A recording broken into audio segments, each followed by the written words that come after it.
nomination? So that'll be coming up again at the end of the year then, correct? Yeah.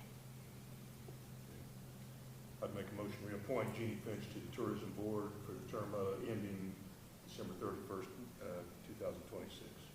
I'll second. Been moved and seconded to approve the appointment of Jeannie Finch to the Tourism Board. Any further discussion? All those in favor say aye. Aye. Opposed? Appointment approved.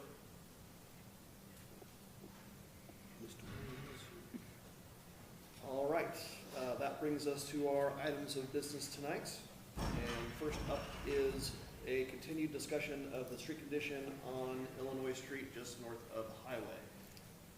Stacy, I'll turn it over to you. Yeah, just some continued conversation around this from the last meeting, and Mick and Steve had visited since then, and Steve said he could be here at the meeting just to answer any questions of the governing body. I know a couple things were brought up as potential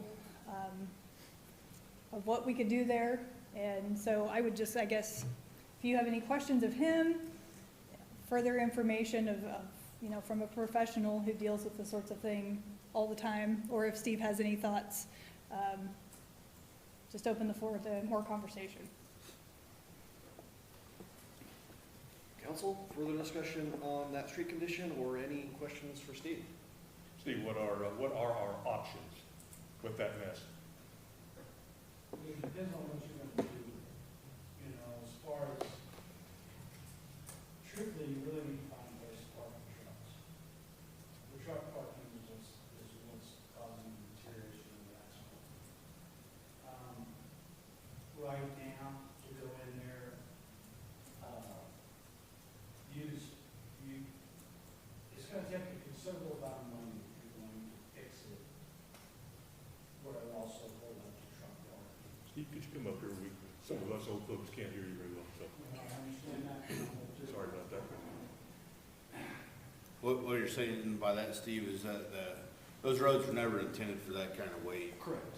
and so we basically need to start over and make them heavier built If you're gonna allow. if you're trucks. gonna allow trucks on them. Or else they'll, even if you patch them back, they won't If you hold. patch them back, it's not gonna hold, because Right. you're not gonna get it sealed back off. We have no base. do we? Correct. Right. Correct. And, you know, the reason Bay Street is holding up is because we did 6 inches of modified subgrade on it, and then now it just has 4 or 6 inches of asphalt on it. And you're looking at a street there where it was probably a soil cement type street, and they can come in and try and seal it. And that's the way, that's an option to go back with, but it's not gonna hold up to any parking traffic. If you've got movement where it can give and it can come back immediately, you can get by with a thinner lift and you get by with that, or milling or something like that. But now you're to the point where you're probably gonna have to redo the whole thing, and you really will not be able to go out there and just do the sides, because if you did that, it seemed where you decide to cut it off and do the sides, it's still gonna take on moisture, it's gonna hit the subgrade, it's gonna go to the toe of the curb, and it's gonna go down right at the toe of the curb. That's the issue you have right now. How deep would we have to go down if we tore it out to get to decent base and start back?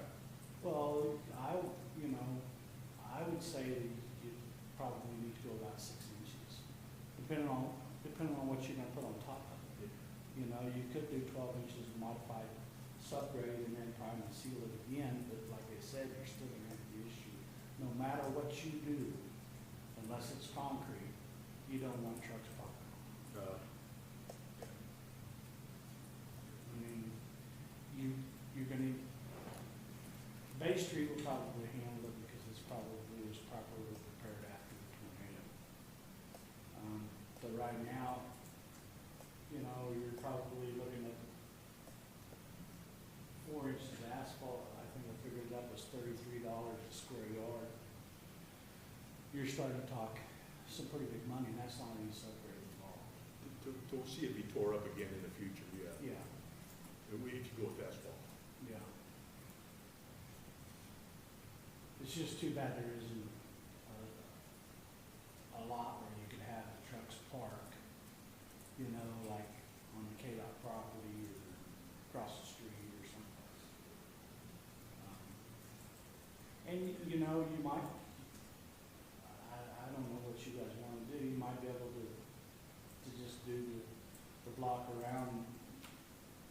quick shop and restrict truck traffic on the rest of it, you know. I'm just saying there's not probably a cheap alternative. No, there's not. You know, when we redid the city streets after the tornado, they wanted to do fly ash and stuff like that. And we found a better way. We did away with the fly ash and we just went in and Bomac the streets. And Bomac them like 9 inches and compacted them and then come back and recut them and put the overlay over the top of it. That's probably your most economical option if you want something, you know, That's- substantial. Probably still not gonna hold up to truck parking. Correct. Yeah. I know it was brought up at the last meeting about just completely tear it out and go back with asphalt chips or whatever. You may have to put them really thick and pack them in, and is that possible? Yeah, but you're still gonna have the same issue. But you could go back and work with them a little bit, can't you? Well, To a certain degree. maybe. The thing is once you put the chips down, you're gonna have to seal them off so they don't take all moisture, Okay. you know? And by the time you do that, you prime it and seal it, any little settlement that breaks that seal is gonna take all the water.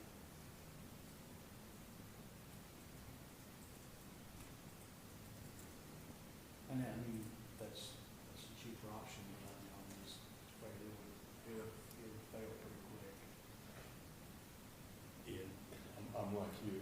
Anything other than concrete, as long as it's used by trucks over time, it would destroy it. Well, the best thing for asphalt is traffic. But that's moving, you know. But what kind of traffic? Yeah, I mean, you know, as long as it's moving, you look at Bay Street and, well, the street that goes by the co-op, they're still in really good shape, you know, and they've taken on a lot of truck traffic over what, 15 years? But it's traffic that moves. A lot of that traffic is in the center of the street though too, where it's maybe Correct, yeah. where here, Correct. it's on the shoulder over this Yeah. curb. And they're sitting there. And don't get me wrong, the center of the street's tore up too.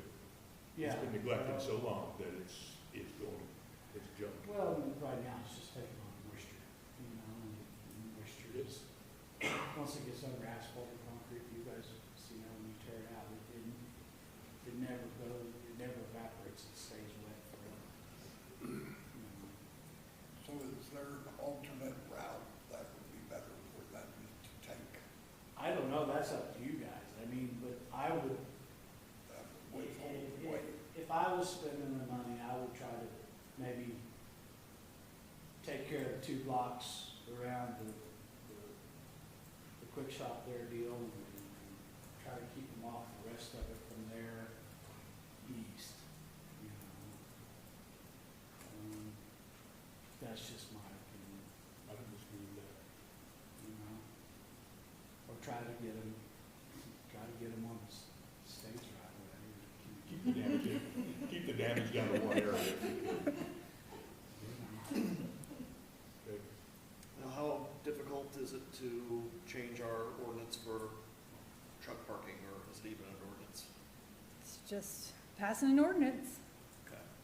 I mean, Well, it's, I think long-term, that's probably gonna be part of the solution, just because I think what we can afford to do with those streets just cannot accommodate that traffic. So we're gonna have to protect them somehow. This question becomes, how do we get them back in a good state between now and then? Well, that's what I mean, you know, I would just suggest that if there's some way you can keep them from there east, you can go in and you can fix those, whatever, 3 blocks. You can probably go in there and patch them up and fix them pretty reasonably priced. And then put your money in the 2 blocks where you're gonna try to keep them, you know. But is there even enough traffic without the truck traffic to warrant putting that kind of money into that street? I don't know either. I mean, you I don't know, but you could go in and,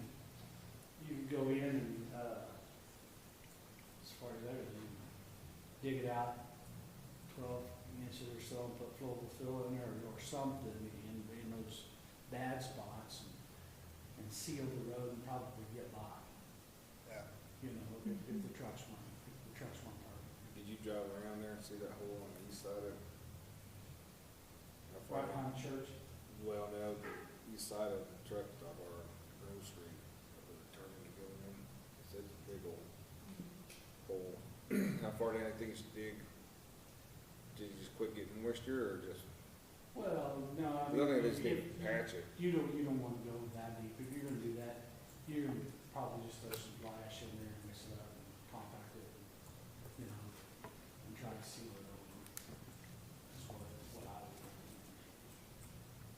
That's what I'm thinking to do is fix the holes that are there now, so they don't get worse than what they are. But all that's gonna do is keep Yeah. bigger, deeper. And where's that hole at? Where's that hole at? It's on the east side of the Quick Fix. Where it would be an alleyway or? On Grove. Off the next road? It's on the east side of the street, Oh, okay, yeah. on Illinois.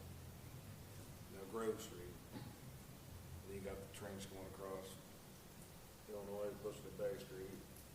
Then you got the intersection right there at the line going to curb line, that's going to crap too.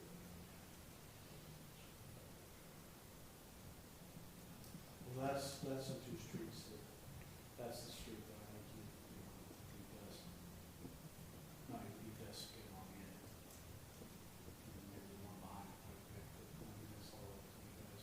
I just think that you need to figure out a way to keep them from parking on that one street.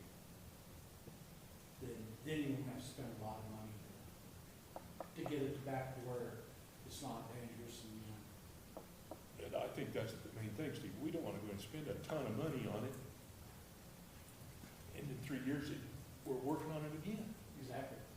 you know, And I don't blame you, you know. because who knows what the price of asphalt's gonna be here Yeah. tomorrow. Yeah. You know, we spent a ton of money on it, and they locked the doors on that place. We done it because of the truck traffic, and it ain't there no more. Yeah. So, or they tear it up again. That would be my recommendation. I mean, you could probably go in there and, bow mag it, compact it, and put 4 inches of asphalt on there now. It would probably be about $40 a square foot. Even if you went and run concrete in there, you look at a minimum 6 inches with it, Yeah. minimum. Maybe more up along the edge, where it's gonna And get, then you're talking major. I don't know, maybe in the middle. I mean, we're talking 80,000 pounds pulling in there, sitting there, or if it's getting moisture underneath of it, now we do have problems. And, you know, to me, when you're talking traffic going in and out, there's a difference between car and pickup traffic as opposed to truck traffic, weight-wise. Yeah, exactly. And then you've got that intersection, turning truck traffic is the worst one of anything. So it's even worse than parking.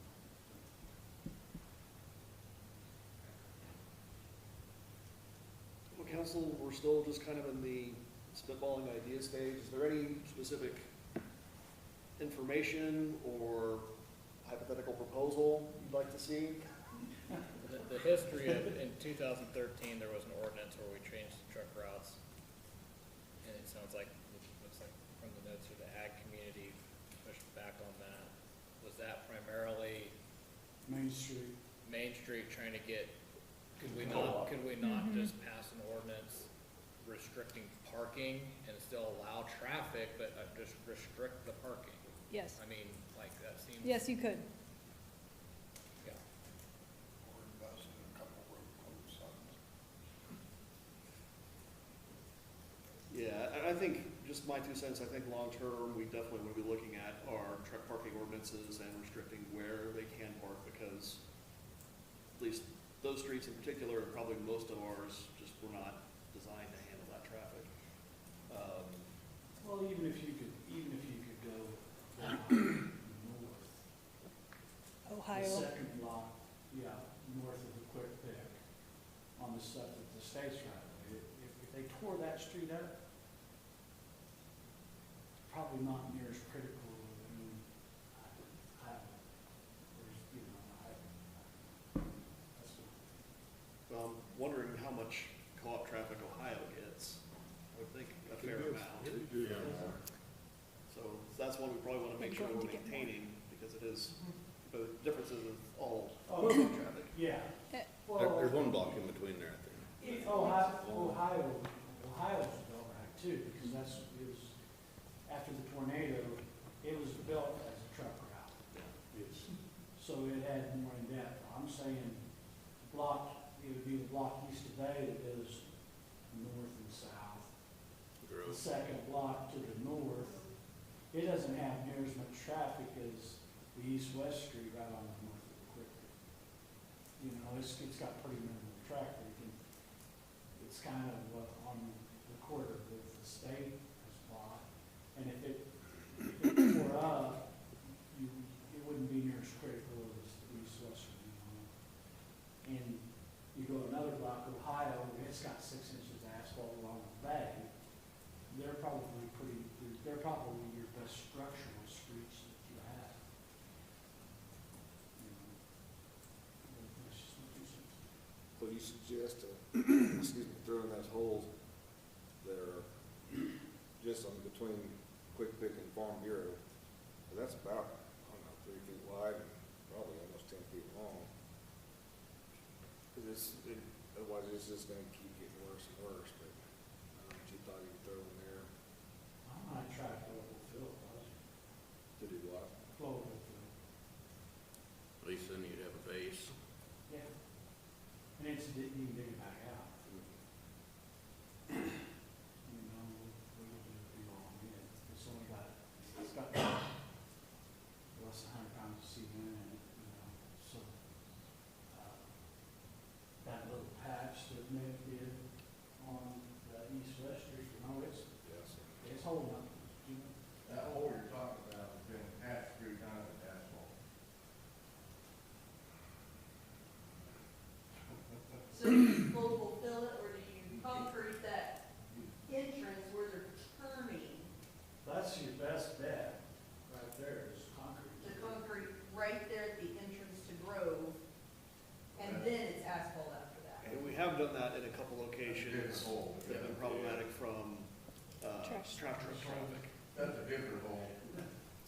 Yeah. But yeah, if it's at an intersection, the best thing you can do is put concrete. I mean, where the trucks turn. But, The spread axes don't do it no justice at all. And but it would be no then different the than, price is even more. I mean, you know, years ago at the co-op, this is after it changed hands and everything, where they started crossing Ohio Street to get on the scales. We never did that. We came down Main Street from the light and turned on the scales. Then when they wallowed that all out about waist deep. And these streets just in areas aren't made for that. no, And that street down in Vine Quick Pick is one of them. they were all made for single axle trucks and. Those were residential areas going back in there prior to the tornado, so there was no reason to have built them up for truck traffic, because there were houses lying all the way behind all those streets, I so there was no totally, reason. Used to be residential area. Why do we need to Yeah. build it Yeah. up for trucks? And as far as Ohio, you're getting ready to have increased truck traffic on Ohio. Yep. There is plans for economic development in that area soon, and you're gonna have increased truck traffic Yep. down Ohio, between Bay and Maine. So, But these trucks that we're talking about that toward these, have real no destination other than just pulling in there. They're over the road. Well, That's it.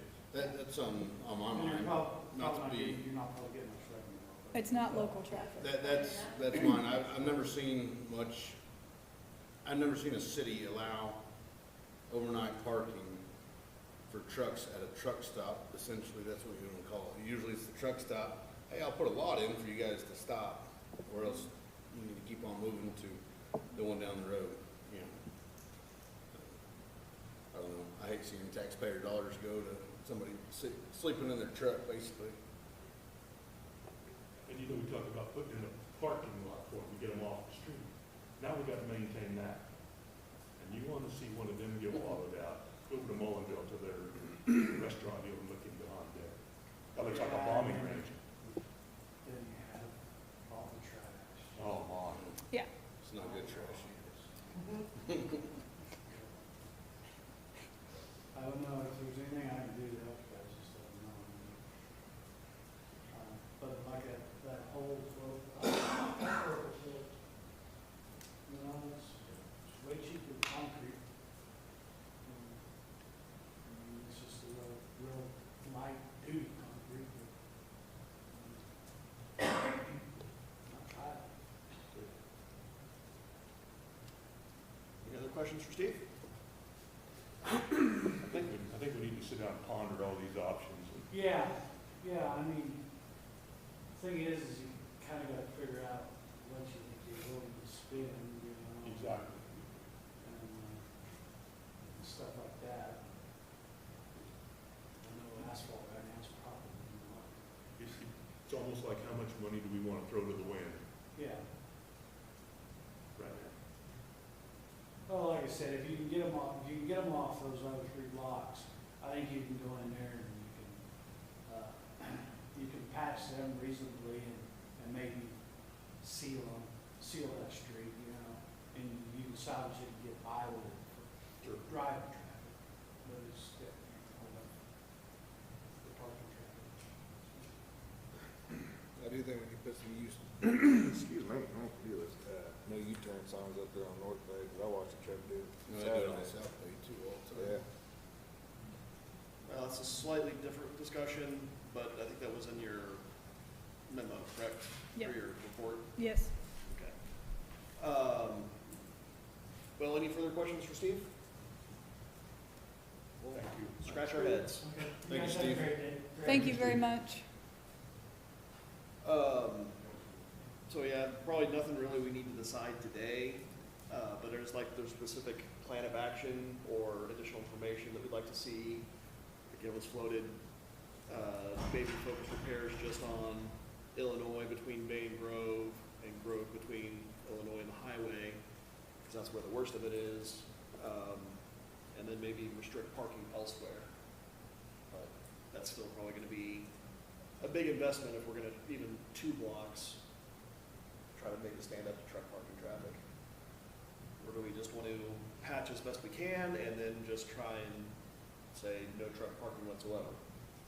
I'm in favor of no truck parking whatsoever, because it won't get any better. You're gonna have somebody there 24 hours a day.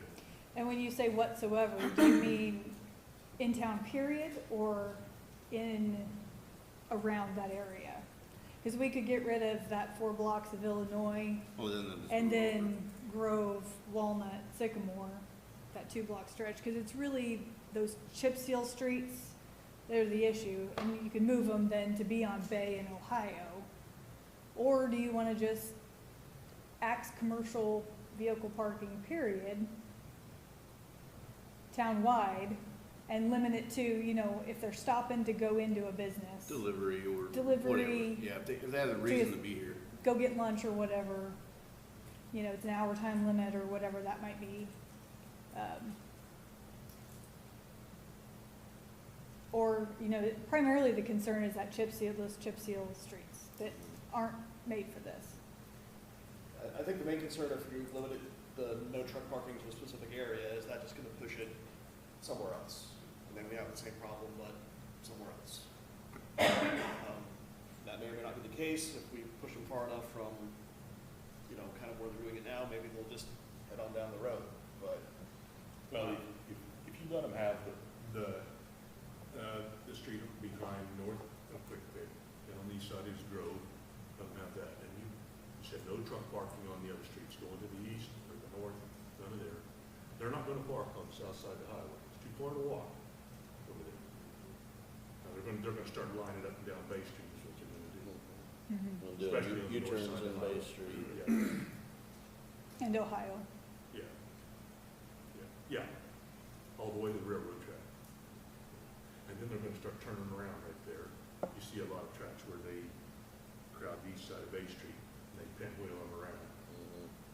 First they idle the truck and a cut the driver doing that, he'd be done. But that'll tear up that asphalt.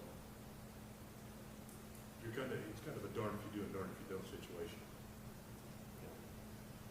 I mean, if we're gonna fix the street, it would be just in that block around that convenience store, and that would be it to me.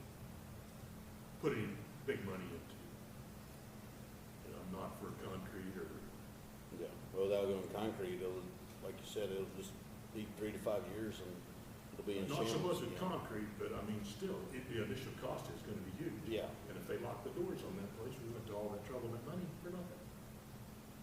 Well, that's what, kind of where my mind goes is, we're willing to put some money in for our, which the streets are our infrastructure. Our city Sure. streets is probably our biggest infrastructure that the city maintains and invests into annually. But what's to say that they shouldn't buy a lot and concrete it? I mean, they're the one making all the money on the business and Why don't they people concrete stay, their you line? know? That's why I'm more in favor of And, saying. here's a no question parking. for administrators. We go put a bunch of money into that block, what does that do to us working on the rest of our streets in town, which we all know they need some work? Does that cut them short because we poured all this money into that? I mean, It Every could. dollar we spend specifically here is a dollar we can't spend somewhere else. That's Yep. exactly right. Because we're looking at, by our rotation of every year, trying to do a portion of town, that north section of town to be chip sealed, which hasn't been done since before the tornado, is on the schedule for this summer. What are we spending annually? I can't remember, 50, 60? Oh, no, I think when we did this south portion, it was, I It was don't, over 100. it was over, I want to say 120. Okay. I bet you 120 want to do a block of what Steve's talking. No. No. That would probably put us way behind. To do those 2 blocks without Yeah. doing the rest of those repairs, and that's probably dipping into It would 5 take, years worth it would of- take reserves Yeah. that we've been building. Yeah, we might have to put 1 or 2 years of this other work behind us, forget it. Yeah, and then our higher traveled streets are on the back burner. That's what I'm saying, our residential areas. Yeah, people that our taxpayers utilize more than. Our taxpayers are suffering, what's down there? I don't know, it's, Well, I think specifically the type of traffic that's tearing up those streets. Well, not- Okay. It's not local Yeah. traffic, it's not even the traffic that's bringing a lot of business or industry Right. into town. We're just a rest stop. that, yeah, who Right. says any of the trucks will stop there and do any business there? And I think that's a fair point. I don't know that they, because of the hour they're coming in Yeah, and typically they're leaving, I think night. they're sleeping because they're on their hours and need to sleep. So, I guess my recommendation at this point, if you want to hear one, would be to try to do some patching with flowable fill in some of those bad spots and explore what it looks like to limit parking in that area by ordinance. Chief Davis just brought up that, in an emergency situation like the highway shut down for an accident, snow, something like that, we would not limit parking in a scenario like that, because they would need a Right. place to pull off and go. But just for the average every night, pulling over to sleep, I think that, by ordinance, we could do some limiting, and I think, you wanna start where they would be pushed to. I think we could start seeing them go east of Maine on Illinois as well, which is not in good condition. If you drive. Couple heavy trucks east of Maine, it'll be in worse condition than Because this. it's already, it's the same yeah, scenario by the parts house and the USDA office, exact same scenario, and it's basically that whole grid through that block on both sides. So that would be something to look at, how we would limit the parking and where it would push them to. And some of the streets down through there, we still have to maintain them, but does the state own them? Not the Yes. street, Not yet. not the street. We'll never see that in our lifetime. Well, I think even after, say, actually that project happens, those would still be our streets, correct? Yeah, Or is that it depends where the footprint would go, maybe yes, maybe no? yeah. But I like your recommendation of, starting to patch with flowable fill. We've used flowable fill quite a bit and had good success with it. And maybe it's just my brain. I think we should maybe implement the parking a few weeks before we start patching to start making a precedence of that first before we dump money into it. I would almost agree with that. I wonder how many of these trucks are parked down there. They pinpoint this place. We know Oh, we yeah. can park in They Greensburg. probably fill up in Pratt and come here and. Yeah, we know if we're coming from the west, we know we can stop there. yeah, give some time for the no parking ordinance to take effect and word to get around maybe. And put some before- signs up. Yeah, signs up. Yeah, some signage and a couple of them get a ticket or two, they'll start figuring it out. I think patching that would be the way to go for now. You go over to, We need to go over patch to Ford and borrow that old police car they parked there by the old folk. Park it down there so they think somebody's watching all the time. that box on the dash. Well, council, it sounds like, That's still not gonna stop them from pulling in there and stopping for 15 minutes. Whether they sit there all night or it's 15, they're still gonna do damage. Well, and I think we can limit, so that we're not taking away from business in the community, you know, is it an hour? And I think there is some language already in the commercial truck parking that talks about hours, right? duration. So I think you could put some language in there that still allows, they can access a business, to shop or whatever, or make a delivery, whatever. But when we're talking about the overnight, that, you know, that could be limited. But that's just what I was saying. 80,000 pounds for 10 minutes is 80,000 pounds overnight too. It don't make no difference. You know, if it's wet and they pull in there and park and run in, get them a pop and come back out, they've already left tracks and they're gone. As opposed to sitting there all night. Especially in the summertime. And you know, we have some people that park trucks in town on their own private property. What do we do when they tear up our city streets getting onto their property?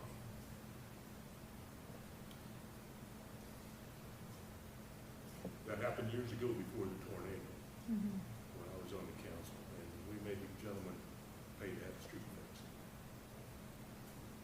So that's something to consider in the future. well, council, I think for now, is hearing kind of consensus that patch best we can for now and maybe explore adjusting our no parking, truck parking ordinance to try and maintain those streets as best possible in the future. Does that sound fair? I agree with Nathan, if we're gonna do it, let's get some signs up ahead of time before we start working on anything. Yeah, I think that's step one. Stacy, good enough direction, you think? I think. Okay. Yeah. Yeah. I'll start putting together a potential truck parking ordinance for you to take a look at, from what I'm hearing. Sounds fair. Any other discussion on the street condition around West Illinois? All right, hearing none, we'll move on to our next item of business, and that's our annual property liability and auto insurance renewal. Stacy and Janine? Yeah, our insurance policy renews every April 1st, and so we're coming up on that, and Janine has been working on our renewal and has a couple of options to present that I've included in the packet. We did see a little bit of an increase on our premium, which is to be expected, but not terrible. So other than that, I'll let her take it away. As you probably saw on the overview, there was 100% co-insurance, and then there was a 90% co-insurance, and that was on the property. And the blanket basically is you have a set limit for everything. So if everything was gone tomorrow, then you would get that 100% of what everything is insured for.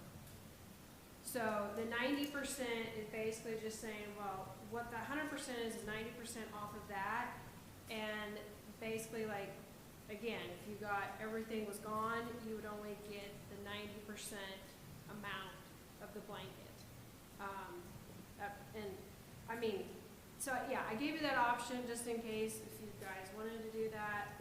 The blanket, like I said, the blanket is basically, it's kind of a blanket over everything. So like if you did have damage on a building, and it needed to be repaired, and it shows up that in order to, let's just say, replace it, it wasn't insured enough to what we already have it insured for, it actually could pull that over and help with that at that time. If you only had like a small loss instead of a total loss. So. One question on the co-insurance, does that only come into effect with the blanket limit?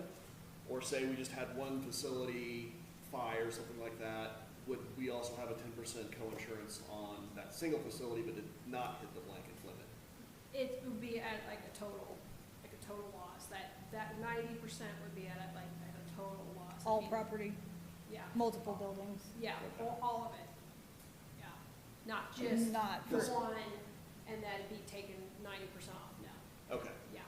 because fingers crossed, their losses are not total in the future. It's happened before, but Yeah.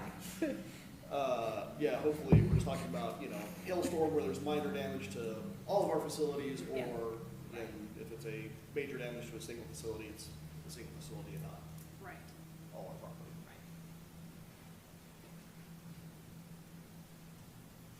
and just a reminder and / education for the new council members, every year we're part of the Kansas Municipal Utility Safety Program, and so we receive a rebate that comes back to us usually May, June-ish. And they switched it last year to where now it runs on the calendar year, so last year's payment was a little bit less, but we received $9,800 back with that safety rebate. So that $125,000 premium for this year has that reflected in it, I believe we said, or does not, I mean, yes. No, Yes. yeah. that credit. So, Council, questions for Janine on, really we have two options before us of how we'd like to move forward, and it looks like one is slightly less as far as our overall premium than it was last year, and one is a few $1,000s more. Again, the difference is, again, we would have potential to have some co-insurance and additional out-of-pocket costs, one versus the other. right. Is that $4,000 of cost savings worth that, I guess, risk to you? So you're leaning more toward the 90% co-insurance with a little bit of out-of-pocket? Not necessarily. I don't know that I would lean either way specifically. Again, hopefully we don't have to experience a catastrophic Sure. event again. I would hate to be underinsured if that were to happen. So again, it's up to you whether that cost saving is worth that potential risk of something like that happening. I guess my 2 cents would be, saving a little bit of premium cost now could potentially cost us a lot in a bad event sometime later this year. That's kind of the entire point of insurance, is you're paying, a little bit now to cover potentially huge costs down the road. And in my mind, I don't know that cost difference in the premiums enough, I think, to justify that reduced level of coverage. Well, another thing I was gonna say, if we get this Kansas Municipal Utility Safety Dividend again, Yeah, that picks up the difference between last year and this 100%, if we want to go with that. Yeah. yeah, Does that sound logical? yeah. Yes. We have a little bit left over to apply to next year's. I agree with what Matt said and what Mark's saying. I'd rather do the 100%, spend a little more, not take the risk. If there is a disaster that wipes out, there's gonna be federal monies that come in also, right? Is that on cover? These days, I don't know. Depends on, Depends. Yeah. Well, if something happens, it's Matt's fault, 'cause he's. Well, Janine, we've not had 2 years where our premium is exactly the same. Oh, no. have we? It's just the way the water runs every year, it's just, with everything, Yeah, not just insurance. right, yeah. You know, a lot of times it's our workers' comp sometimes that's going up or down, and there's Right. always some fluctuation somewhere. Do liability claims work on premiums a little bit? Yes. Just curious. Yep, they do a little bit. Well, and just, of that premium, about 7,000 goes to liability, 500 goes to the cyber insurance, between 49 to 54,000 is going to property, and then 15,000, almost 16,000 is workers' comp. So, this is not just property insurance, it's covering a lot. All the things, So it's- auto, Yeah, auto all as of our well. auto and equipment, Inland marine equipment, Yeah. it's everything. You know, with the direction insurance is headed on the little shop, it's not more of an increase, so. Things are kind of starting to level out. So, we will, I mean, overall, I mean, the insurance market is getting better as far as things leveling out, so that's kind of why you're not seeing as much of an increase. So, So Matt, do we need like a motion for one of these? Is that what you're looking for? I would say a motion for one of the other option, if you wanted to make it, would to just proceed with the renewal for that option for the next year. I move to proceed with the 100% co-insurance renewal option. That's second. It's been moved and seconded to renew our insurance coverage with the 100% coverage option. Any further discussion? All those in favor say aye. Aye. Opposed? Motion approved. Thanks, Janine. all right, thanks. All right, last up on our items of business tonight is that there is an RFP from KPP Energy about the location of some generator sets they purchased. Yes, several months ago, KPP purchased 4 diesel cat generators to add 12 megawatts of capacity to the KPP portfolio.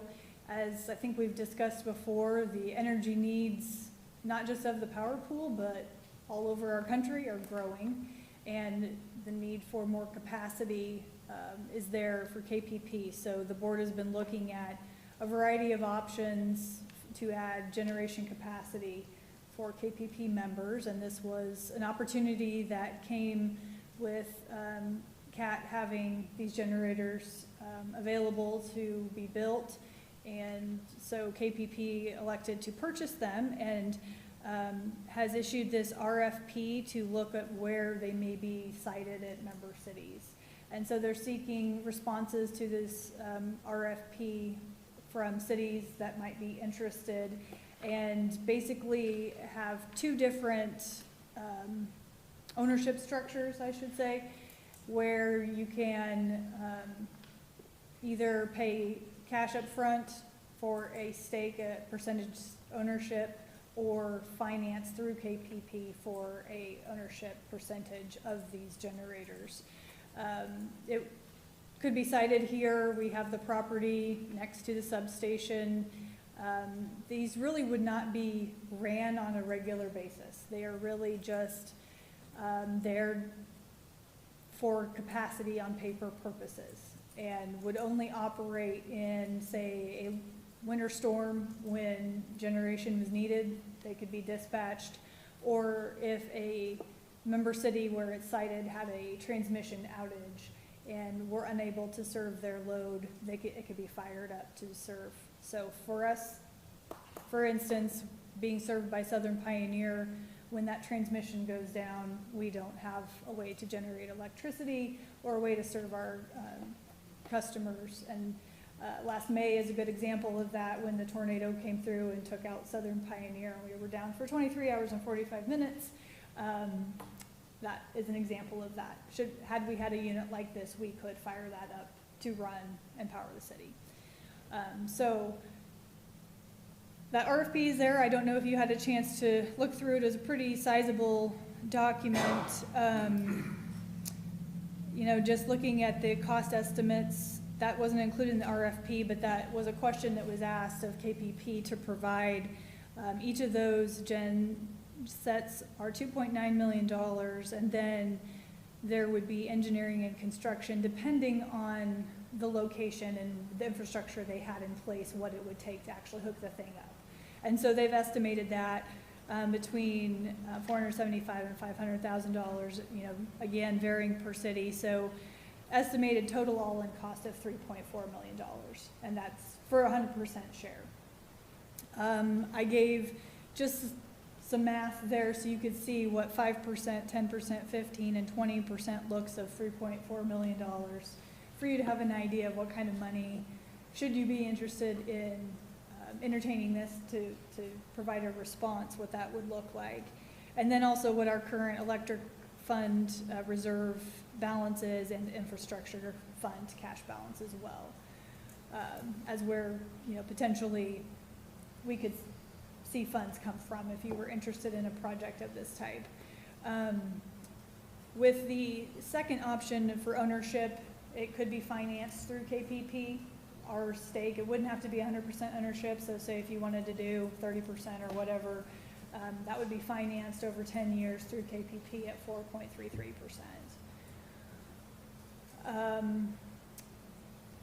KPP would make capacity payments to the city in whatever percentage of ownership is, and I did ask the question of what that capacity payment looks like, and it is $7.50 per kilowatt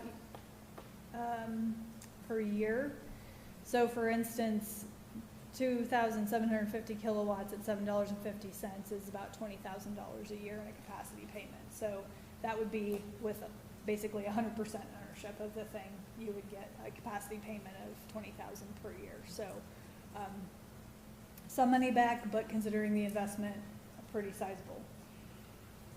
I have wrestled a lot with this. I think, you know, we have experienced some outages from time to time. I know in my tenure in this position, a couple of times, but nothing beyond 24 hours. Really, we've had some outages due to transmission and some smaller ones due to things internally here that our guys are able to fix, but you know, it's not like we've been out for days at a time. So I guess the question to the governing body for you is if you're interested in pursuing this, and I do think a response to this RFP could also be a 0% ownership, that we're interested, but maybe not at an ownership level, that we do have availability of property and a place to put it, and you know, maybe we would help put in some money on the installation side, but I guess where is the cost versus benefit to you as far as having this available to us, and at what cost are you willing to invest? Well, if we put it in and say we had an outage, would it be our guys, the discretion of our guys to go out and turn it on? I Or think would we have to wait for them to send somebody, or could they do it remotely? I think it's remotely. A lot of it is remote dispatchable, and you know, monthly testing if it's that often, I think. And there were talking about long-term maintenance contracts with Foley also to come and service them, and I think there's some opportunity for us to partner as well, depending on what cities they're placed at, what their staff capability is. You know, some cities already have power plants they're running, and so they have guys that are used to doing this sort of work every day. But yeah, I think it would be remotely dispatchable. I just think, I'm no doomsday prepper, but the U.S. energy grid is not as stable, I don't think, as it is with all the geopolitical things that are going on. The concept of being able to generate our own power is pretty attractive. I don't know how much we should invest into that, but we have had outages of significant periods of time just from tornadoes, and we haven't ever had any kind of hacking attacks or something that takes down the whole grid or anything like that yet. So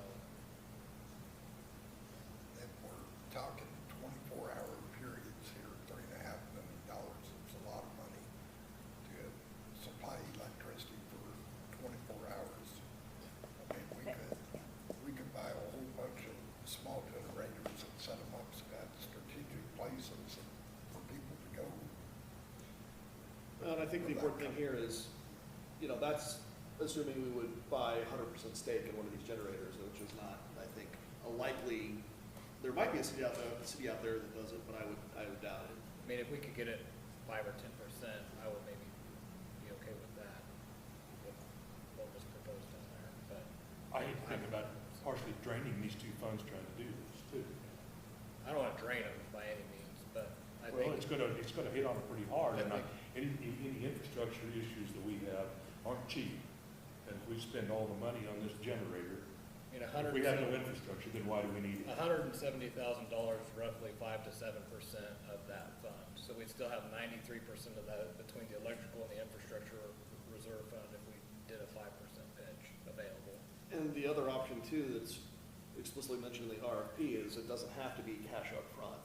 If we wanted to finance it, we could, but that would maybe require us to raise rates marginally. And financing would be assessed on our monthly bill to KPP is how they would do that. They would put a line on our bill, and the idea is that then the city could use rates to That compensate was the for question I had. So if we decide to do this, we would have to adjust our rates to compensate for the cost of what we put into it, correct? And Unless, then it sits there and we don't use it. unless we paid some out of pocket with what we already have. Then we wouldn't have to adjust rates necessarily. I can't see buying something that we use possibly once a year and make everybody pay for it. Is that something that can go to the votes for to the people? Would put it out there like a tax, basically, would you be willing to pay an additional Well, I would, 2% or whatever it is in order to?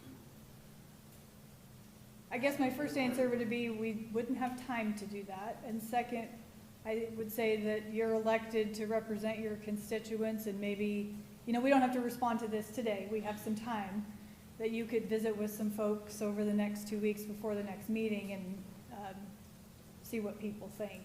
I mean, what would having that backup, really kind of what we're talking about is a whole city backup generator, Yes. is basically the benefit to the city of Greensburg now. What we're actually doing is, we're gonna have our old white plant lab, is what we're gonna do.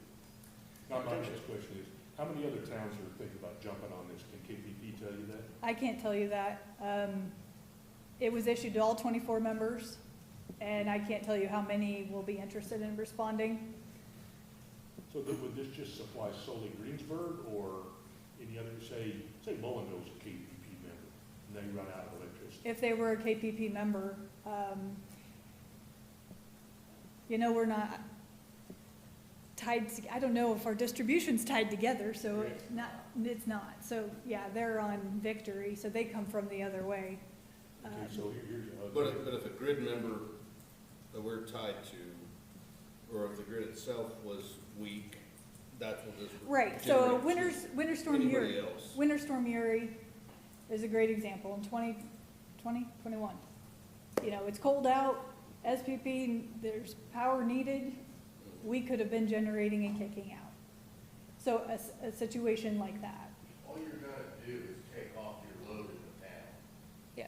It's not gonna be tied onto the transmission line coming into us, the way I understand it. It's gonna be tied into our system. If we need, if they want us to peak shade, they want us to drop a megawatt off of our load, we fire that system up and drop a megawatt off of here so they can put it somewhere else. Right. Pretty sure that's how that's worded.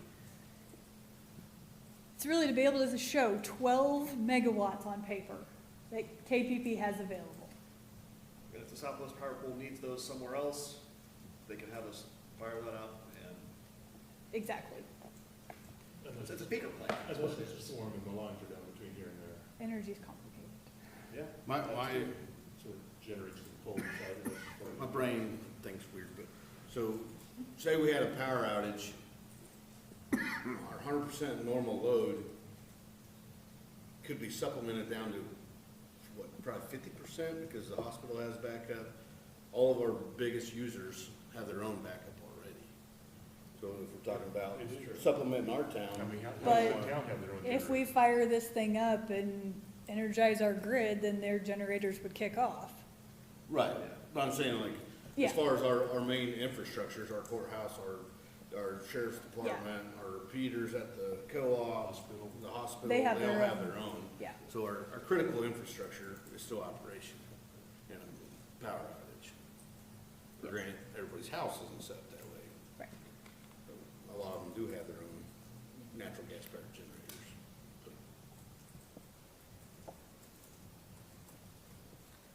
And I know like at the hospital, only certain areas of the hospital even have it, so like there will be rooms, I don't know what that is, but I just know that when we used to be in there, it was like power went out, the clinic didn't have power, so it's not like you could go to the doctor or something. It's like, I don't know the specifics, but Right. it's just critical. I know, like, even in the main rooms. If you're on there's life only support, certain it's gonna outlets. keep your life support on, but Yeah. as far as if you have an issue where people need to go in for treatment or whatever, it's not fully functional.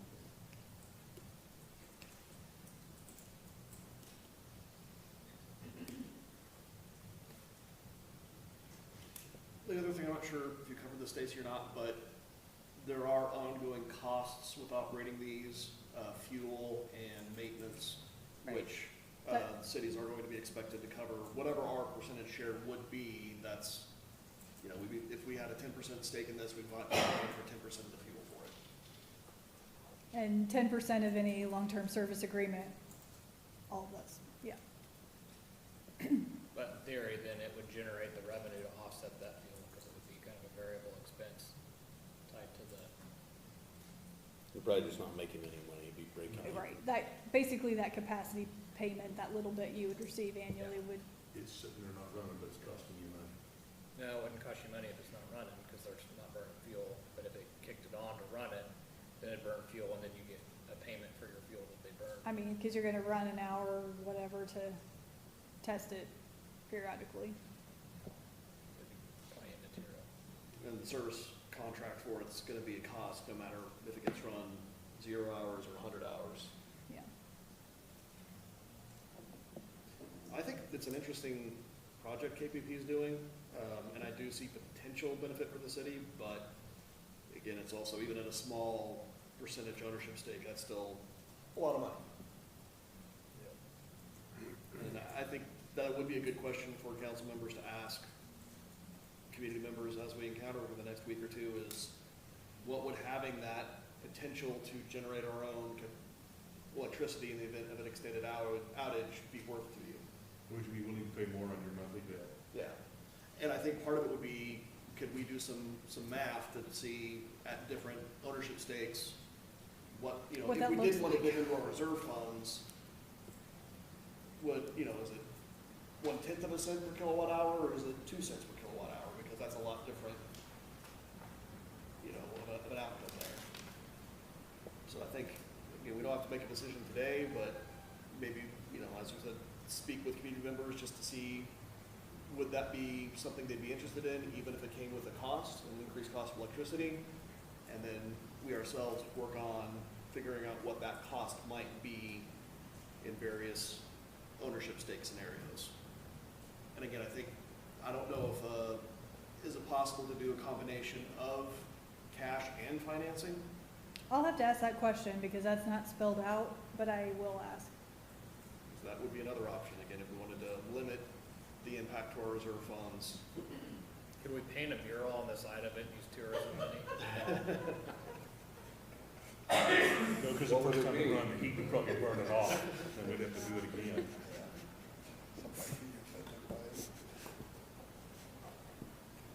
You wanna ruin that cat gilling. I think the other question you said was, looking back at the notes, was I don't know. if they didn't have cities take them up on their offer and just wanted a space. That was your other, that you mentioned in there. If they just wanted a space, if they didn't have 0%, ownership, Right. would you be willing to offer them space to put their equipment Right. without us having? I Ownership. think whatever we can do to try to get it here, and however much money we're willing to spend, I think that's a good idea. We should give them space to do it, that way we have it. Like, it's a big asset to our community, even if it only gets used twice a year. I think at no cost to the city, it would be a no-brainer that we'd want it here. I think our only decision of, do do we want to investigate our own resources in it to try and give us a better chance of attracting it here rather than another community? Because you'll see that, I mean, this is competitive amongst members responding. There's been a scoring points rubric put to this, so depending on how the responses are turned in, you know, how much ownership stake you're willing to put in is so many points, et cetera.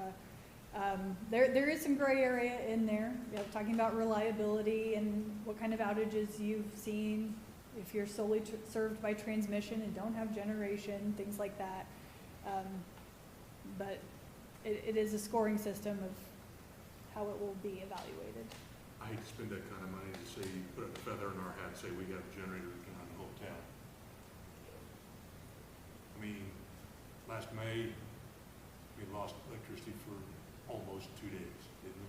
Almost All night. one day, All night, and most of that next day. 23 hours and 45 minutes. Well, yeah, 24 hours, not quite 24. Not quite, not You're quite. right. But did any, Yeah. you know, it was not catastrophe. And then prior to that, the last time was 6 years ago? For 8 hours, yeah. How So, many? 8 8 hours. Okay, So, you know, we're talking, hopefully, not once a year. it wasn't a total disaster, I mean, Right. you know. To me, we're a spoiled society. We have to have our electricity for our air conditioning and our computers, and so we can plug our cell phone into the wall and charge it, so we can surf Facebook. Really? If you want to pay all this extra money for that? Again, I'll be blunt with you right now. Yeah. I'm not interested in doing this. Yeah, I would hate to raise tax rates, and I don't want to deplete those funds. I think if somebody's interested in paying additional taxes, they should probably look into going and getting a personal generator for their house. Exactly. Or their businesses. Well, that seems like a consensus. Would there be interest in the city responding to this at a 0% ownership stake? So there would be no out-of-pocket cost to us? Yes. and I might just say, a decision doesn't have to be made tonight. I think if you want to marinate over this for the next 2 weeks and also maybe talk to some of your constituents and see what the feedback is. I'm hearing what you're saying. I'd But like to talk to some of the residents in town. see Yeah, what they think. I think, you know, we don't have to make a decision tonight. Well, and to have the math, like, because I don't want to spend a Yeah. bunch of money on it, but 170,000, if we can do half of that or something out of reserves. Or not, like, what is it gonna look like over 10 years? Like, if we say we're gonna increase rates for even 5 years per bill, is it gonna increase everybody's bill 25 cents a month? Because that's maybe Right. more palatable No. than $20. And I'm we not interested in that at all, but. We do annually budget into the electric reserve fund, and so that is continuing to grow. Some of that is now being invested in CDs, and so that we're gaining some percentage on that we weren't before. So there is already some replenishment of that electric reserve fund happening. And then the infrastructure fund, that's half the percent of sales tax that we're getting for that too. So again, that's the whole conversation is of what price tag is this worth it to you, if it is, so. I think, yeah, over the course till the next meeting, talk to our community members, just gauge their interest, and maybe we can run some numbers and just see Yeah, what kind of impact various investment levels would have on our end users' bills at the end of every month. Sound fair? Good enough for that. All right, well, we will conclude that discussion for today, and we will move on to city staff reports. hopefully I can open it this time. So continuing with some KPP updates, I just included some information that we got at the board meeting last week. They had a one-page front and back, just information on KPP and all of its members, and so I just thought that was a good snapshot of KPP and also their energy sources, where they come from. So especially for Jason and Dave, since you guys are new, and probably haven't seen that before. I thought that was good information. And then also included the 2024 annual electric report for all the members that was put together, so you can see what the averages of things like revenue per kilowatt and things like that, cash balances, averages across member cities. I think it's good to take a look at that to see what it looks like for us versus the membership as an average. And then we also got news that the Pace Solar project is finally starting to see some traction, and hopefully we'll start to see some activity out at the business park this month as things start to move. We did have Priority Power, the contractor, was in here last week or the week before and pulled the permit for that project, and I know is talking with the county as far as their driveway entrance off of Grant Street. I did include a map there so you can see what that layout looks like now that that's been designed. So we should start to see some activity. Regarding the question on J-turns and U-turns that came up last time and a little bit earlier when we were talking about that, there's nothing in our ordinance currently about J-turns and U-turns specifically. I think that was something before the tornado that was in place, but is not something that's currently in our ordinance. U-turns are regulated in the standard traffic ordinance. There is language regarding U-turns, but not J-turns. Those are something that could be locally enacted in ordinance if you so desired, and signs could be placed and enforcement take place. But that would be up to the governing body to decide if that's something that is of interest of you in pursuing, and then from the enforcement side for law enforcement to spend time enforcing. So just an update on that. The moderate income housing project on Lincoln Street, you probably noticed, is well underway. There's concrete poured for foundations and lumber sitting there, so probably we'll start to see some walls going up soon, and that's exciting to see. And then I've also included in my report Dennis's February Police Department monthly activity report for your review, and he or I would both take any questions you might have. You said U-turns are covered in that? U-turns are covered in the STO. It's pretty broad. So like crossing a double yellow, things like that. We had accidents or something, and that's why we're worried about J-turns? I am unaware we've had any J-turn accidents. I don't feel like J-turns, like you said, I don't feel like I've ever heard of an issue. You might have to slow down for somebody sometimes, but that doesn't bother me. My concern, like Jason says, the 18-wheelers doing U-turns on those big streets, just because they're 6-inch asphalt, Yeah. they're fine to drive on, but that'll tear the heck out of them in no time. You get a hot day and you just watch them tear up the asphalt. Well, I watched the truck do it Saturday. There's 19 trucks there that morning. Yeah, this morning when I left, I was trying to count them. There was a mess of them over there, but even south on Bay Street, they do it that first block. Like I said, there was a ton of them, and I was already even with them when I was like, holy cow. And I couldn't count fast enough. But. So that is something, you know, as we're talking about this truck parking, that could also be considered. And it would be up to you locally to establish where you would want U-turns. But again, that's a matter of signage and enforcement then. Yeah, I don't think we have much issues, like a car doing a U-turn or whatever isn't gonna tear up the road and typically isn't much of a hazard in our community. You can't do that. It's either against the law or it's not against the law. Not type of You vehicle. can't say passenger cars can U-turn and. But I was saying like road specific. A residential road isn't big enough for an 18-wheeler to do a U-turn. North Bay. Depends. North Bay or South Bay. What they're gonna take out. That's my concern. And I think we probably have to have signage, so if we're gonna put signs up, I would recommend U-turn signs north and south. At least the first block of South Bay, that's where I've seen it. Before the dips, they usually don't wanna go through there. Well, and there's no commercial truck parking past that first block of South Bay, Okay. past Florida. So that's why And they so that's typically probably turn why. around. Either there or right south of there, Yeah. they'll flip Go around. to the railroad tracks on North Bay. Yeah. Or just past the tracks. So if that's something, you know, I can also look at as we're looking at possible changing of truck parking. And I don't know if that's, like you said, it's one or the other. I don't know if you can say, you know, like our parking, is it down to the street, or is it just one for all for none on the U-turns? I think you control what streets are no U-turn, correct? So allow U-turns on some streets and not others. Yeah, wherever you put a sign up.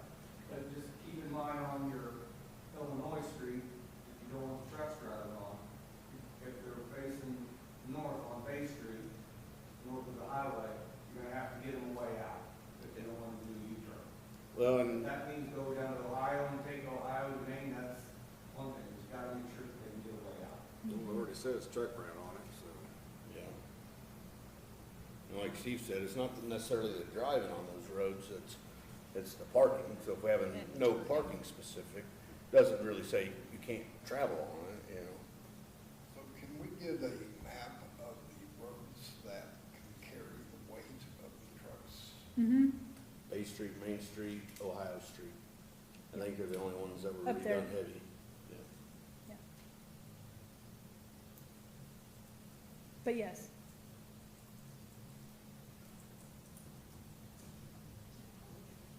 And all. Yeah. I was thinking there was more, but I couldn't think of where it was.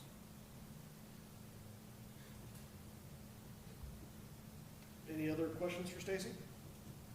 Stacy, think have enough information on maybe, is that a consensus among council that maybe want to explore no U-turns on Bay Street, at least in the vicinity of the highway? Yep. Seems like that's a yes.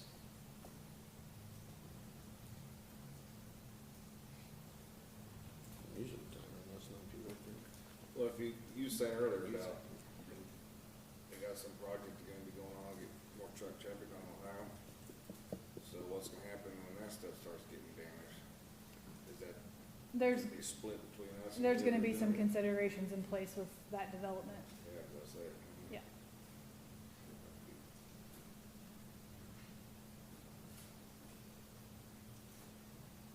Oh, I seen the guys have been sweeping up stuff in the curb. Kudos to them.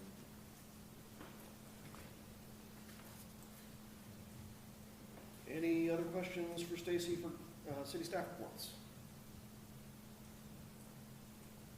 Do we have any governing body comments tonight? Hearing none, that brings us to the end of our agenda tonight, so we will adjourn the meeting. Thanks for your time, everybody.